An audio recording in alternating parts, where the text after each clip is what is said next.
let's talk about what I read in December. We've got The Good Daughter by Karin Slaughter. I've read Pretty Girls by Karin Slaughter, and personally I like that one better because I just feel like there was more happening. I feel like in The Good Daughter not a lot happens, and that's why this book ends up being kind of mediocre for me. Now this book starts off with a pretty gruesome scene. These two sisters and their mom, these men come to their home and attack the three of them. And then we go to the present and we follow them in their everyday lives, like where they are now. And obviously how their past is coming back to haunt them in an emotional sense, at least. You know, and how complicated their relationship is, etc., whatever. Now there's also this school shooting is kind of the main crux of the book. The one sister who is a lawyer who still lives in her hometown is having to deal with this case because her father has taken on the case. Eventually the other sister like comes back and has to deal with her demons as she comes back to town and has to deal with this too. This and Pretty Girls do have a lot in common. Like I can see the type of work Karin Slaughter does. She definitely likes to deal with sisters' relationships, with like having to deal with your past trauma. Nothing about this really drew me in. There definitely wasn't enough for 650 pages, which is what I believe this book was. It was just too long. None of this felt right. The school shooting thing just felt like it was lifted out of a separate book.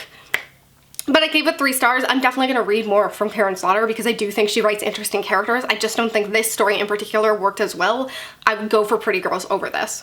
The next thing I read, I just want to like take a moment to think back on all the shit I've spewed about Stephen King throughout all my videos. Yeah. So I listened to it on audiobook and I actually really liked it. Who is she? This is the second Stephen King book I have liked this year. This is the third Stephen King book I've read this year. What is happening? Like, is Mercury in retrograde? Have I been possessed? Like, I don't know the answer to this mystery. I mean, there are so many Stephen King books that I read that I'm now thinking if I listened to them on audiobook that I actually probably would have liked them. Because the thing is his books are a laborious effort. Reading them takes strength that I don't have because, first of all, there are just too many words. I don't need 1,800 words to describe the street of the town, you know? I don't need to hear about the 12-year-old girl's breasts. There's just a lot of things I don't need to know, and I don't need to read with my eyes. There's so many moments where when I'm reading a Stephen King book, I just want to put it down. Whereas when I'm listening to it, those terrible moments kind of like go in and then go out, and like I can just continue on. And so this worked so much better for me. I'm sure you know what it is about.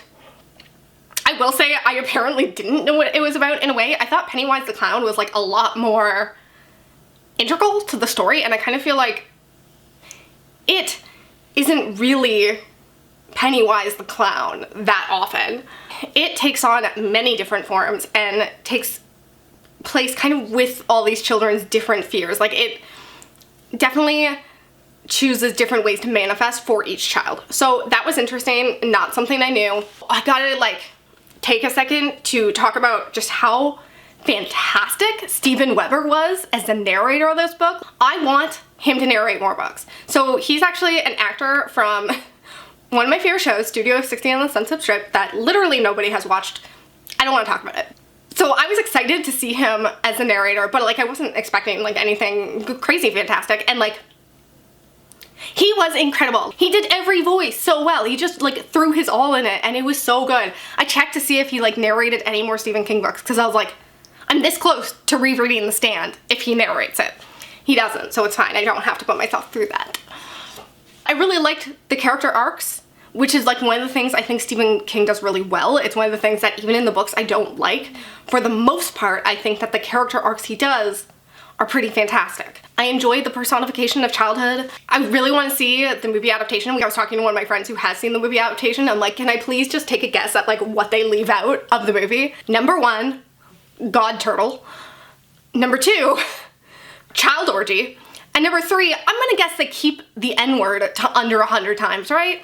And like, that's another thing with Stephen King books. Like, please, for the love of God, find another way to like show that humans are evil. I don't need to hear slurs used every second sentence. And my friend did like give me the okay that God Turtle and child orgies are not in the new movies, so that's nice. Once again, child orgy, so unnecessary. Not as disgusting as I thought it'd be because it's not as detailed and over the top, so thank God for that. He does kind of like rein himself in a little bit with the details, and anyways, I gave it 4 out of 5 stars. Who'd have flipping guessed? I don't know. Apparently I'm gonna go listen to all of Stephen King's books now. The next thing I listened to an audiobook really quickly was Conclave by Penelope Douglas. This was a novella in between the 3rd and 4th books in the Devil Knight series. I read the 3rd one last month, and so I just decided, like, screw it, I'm gonna finish out the series. I'll just do it on audiobook. I don't love Penelope Douglas's work. I've talked about this a lot, although I didn't love Stephen King, so who knows? A year from now, Penelope Douglas may be my new fave. Whatever, I listened to this novella, I gave it 1.5 stars because honestly it sucked. Like, it was super unnecessary. It felt like they were just like dangling little bits of information of like, hey, there are certain things we haven't told each other that we need to tell each other, but like secrets. They all trapped themselves on this boat to get these secrets out in the open so that they could move on with their master plan or whatever, and I just didn't care about any of it, and it just felt super unnecessary. So 1.5 stars. The next thing I read was Game On by Jan Evanovich, which was the newest Stephanie Plum book, and I gave it 1.5 stars because I couldn't tell you a single thing about it. I literally just like every chapter kept thinking like, I have read this already, and I was like, that's not possible, it just came out. But like every single chapter I was like, no, I have, I swear I have. It's just because all of her books sound exactly the same now. Like, they all are identical to each other. So yeah, I gave it 1.5 stars. Can we please end this series? I'm just over it. The next book I read was, again, a buddy read with my friend, The Roanoke Girls by Amy Engel.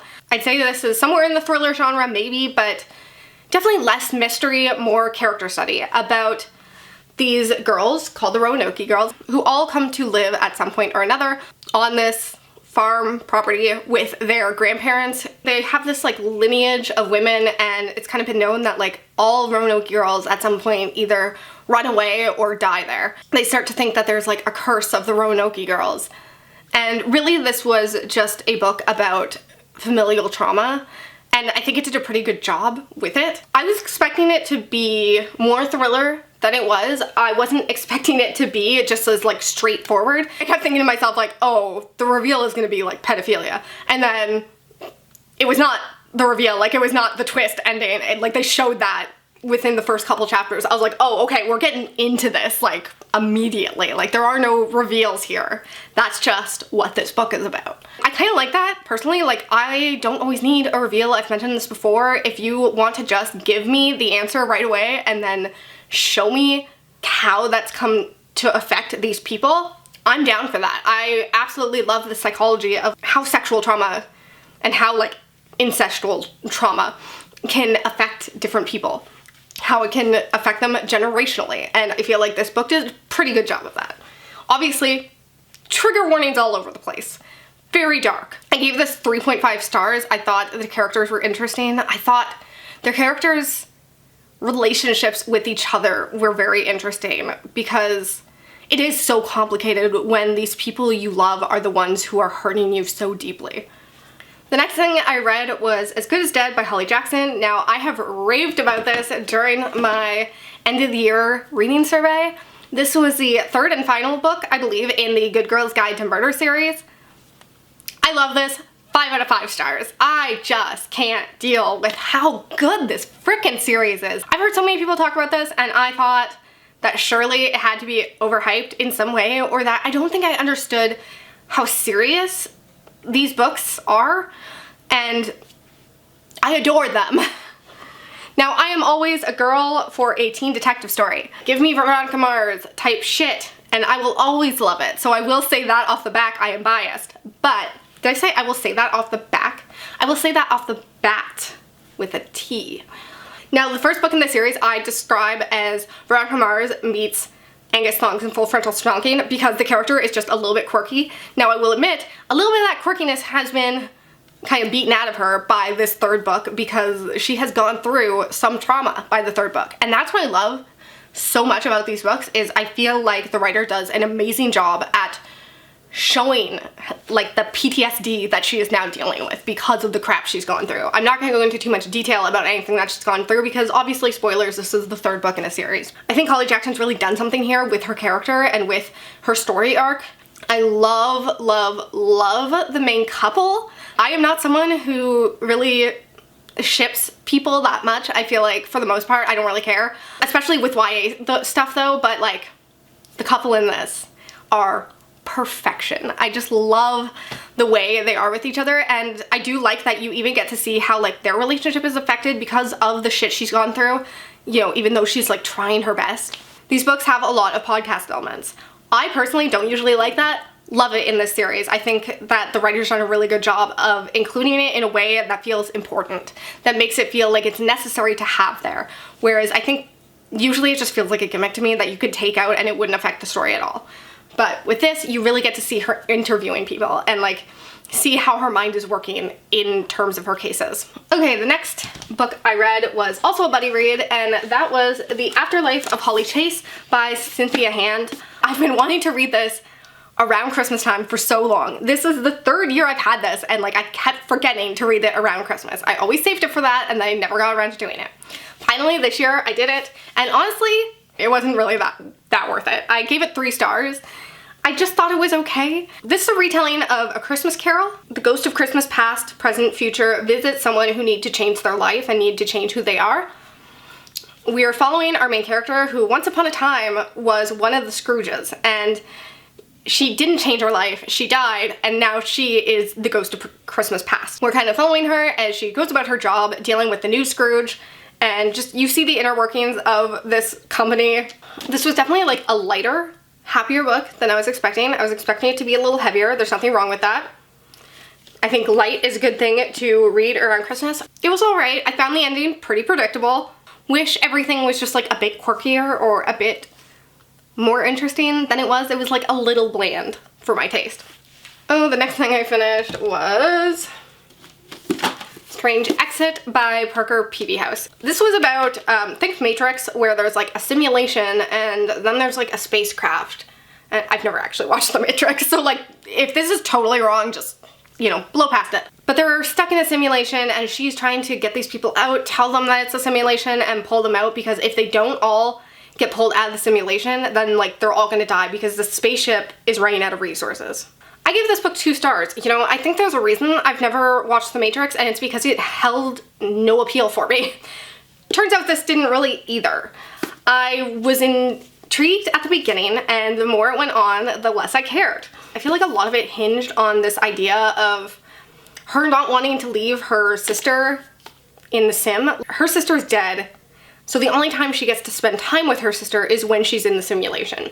But like it's not really her sister, and so a lot of this seemed to like hinge on the idea of like her having to finally say goodbye to her. But I just don't feel like it did a good job of making me care about that. I don't know. This did nothing for me. I gave it 2 stars. There were certain aspects and certain threads I felt like needed to be explored more. It is a very short novel. There's like 2 boy characters introduced that I thought like maybe we're both supposed to be love interests and we were supposed to do a love triangle thing. We never really got full explanations for what was going on with either of them. It just felt like things were left hanging. I don't know. It was kind of bizarre. Oh crap. Okay, so the next thing to talk about here is Skyward by Brandon Sanderson. And the reason I say oh crap is because I listened to this on audiobook and really enjoyed it while I was listening to it. But now I don't know if I could tell you a single thing about it, and I only listened to it like a week ago. I don't know how that happened. I gave it 4 stars. Like, clearly I enjoyed it. I know this is about our main character who wants to be a pilot, and she has to like live down her father's legacy because he was known as this massive coward, and everyone thinks that she has some sort of coward genetic in her. I liked her main character.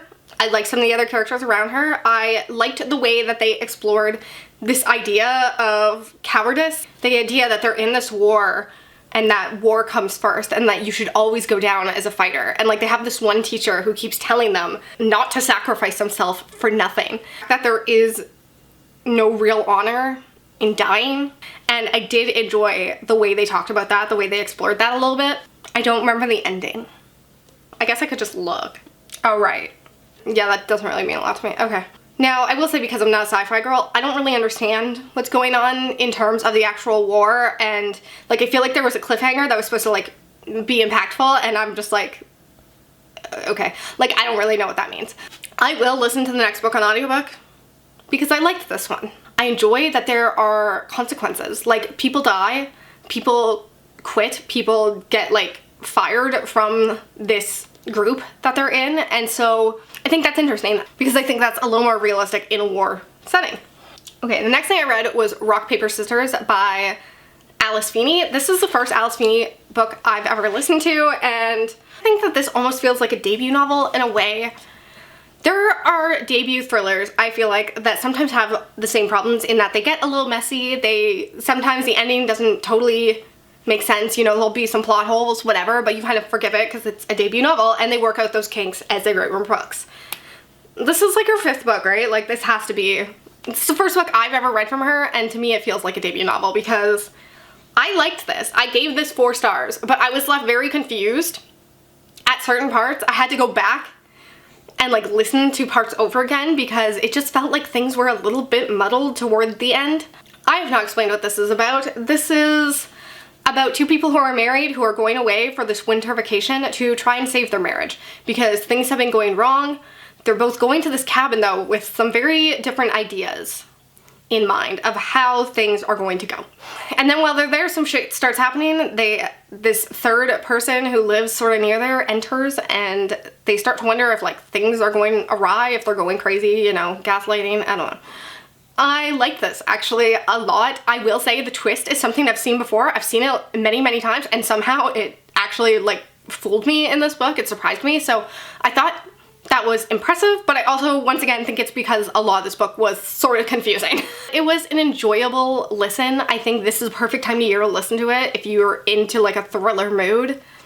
I do think that the characters are pretty well developed. I liked their storyline throughout, seeing their marriage, how it's progressed. I thought that you will feel very exasperated with some of the characters at certain points, but the reveals make you understand why those characters were acting the way they acted. I don't know. I do like a reveal that makes sense of former plot points. So I don't know if you should read this book or not, but that's my review. The next thing I finished was Winter Tales by Tiffany Reisz. This was a short story collection from her original Sinner series. I believe this was a bunch of different short stories that she put out over the years, all around Christmas time, and then she put them all together in this one collection. So I of course wanted to read it around Christmas. These are some of my favorite characters to ever exist, and so no matter what, I'm going to enjoy them because I love the banter and the interactions, the dynamics that they have with each other. Short story collections still don't work for me, it turns out, even when they are my absolute favorite characters. I think that like as I was reading each story, I was enjoying them, but like once I put the book down, I would never want to pick it back up again. Like I just didn't really want to read it because I knew that they were short stories and they weren't really going anywhere. So I gave it 3.5 stars because like I can't give anything Tiffany Reisz writes like less than a 3. It's like impossible because she's just such a good writer, and these characters are like a massive chunk of my heart at this point. And the last book I read this year was Leave the World Behind by Rumaan. I didn't even write this book. I still don't know how to write this book. This book is basically a slice of life following this family for a couple days as they're away on a vacation in this basically Airbnb as the world basically starts to end a little bit. Now, I'm not totally positive what happens. I do think they kind of explain it in the book, and I just don't know enough about history to totally understand what was going on, but I think it's, you know, some sort of nuclear bomb, maybe, or some sort of war was starting, some sort of fighter jets. I know that was part of it. They don't really know what's happening because they're away on this vacation. They're so far outside the city. When all of a sudden the Airbnb owners show up and they want to stay in their own house because they're like, hey, things are getting crazy out there and like we need to huddle together and, you know, figure some shit out. And like I said, this is like a slice of life. This only takes place over about a week or so as things slowly start to fall apart. But when I say slowly, like I mean slowly. Like there's not a lot that happens in this novel. It's only 200 pages. The writing was interesting. I feel like it's very overwritten. It feels like every sentence is meant to imbue something, to mean something, and it's a lot. Especially for a book that, in the end, just doesn't really go anywhere. Now, I'm okay with that. I didn't hate it. I enjoyed the experience. I thought, you know, in the end, it felt like it was trying to say that does it really matter if the world is ending? Like, your days are still gonna be the same? I don't know, it was an interesting read. It definitely was a weird note to end my reading year on. I still don't know how to rate it. I would probably give it 3.5 stars. I don't know. This is another book, like, would I recommend it? I don't know. To a certain type of person, maybe. It has low ratings on Goodreads, and I totally understand why, because I don't think a lot of people are going to like this, but I think it's definitely written for a certain person. I definitely enjoyed kind of the feeling that it was giving me of like, how would you know if the world was ending? Especially if you lived in the middle of nowhere. Yes, their internet is acting weird, their lights and electricity are going out, and then all of a sudden the kids start getting sick, and like that gave me bad feelings from watching Chernobyl. I was just like, whew. So yeah, I don't know. It was an interesting read, if nothing else. Those are all the things I read in December. I hope you liked this video, and I hope you come back again soon. Bye.